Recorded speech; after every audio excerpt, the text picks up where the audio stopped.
Assalomu alaykum, hurmatli obunachilar. O'zimiz minib yurgan Captiva'miz bor, mana. Motor, korobka, hadovoy, holati zo'r, avtomat, luklar bor. 4 ta balon yangi yurmagan motor 3.2. Propan gazda.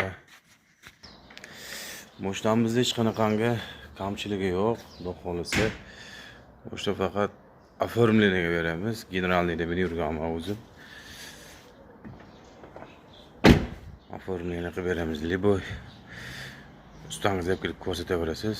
Prevaga 300 shunaqa bo'ldi. Mo'shtamizning narxi 6900 ga ozgina o'tib beramiz. Barter Cobaltga yo bo'lmasam Nexus 3 bo'lsa barter qilib beramiz. Mana bu mo'shtamiz bor. Shuning uchun yengilroq mo'shna qilish maqsadida sotibdi xolos bu mo'shtamizni, bo'lmasam chiroyli Captiva'miz yurib turgan mo'shtamiz edi. Qiziquvchilar telefon raqam qoldiramiz, aloqaga chiqaverasizlar.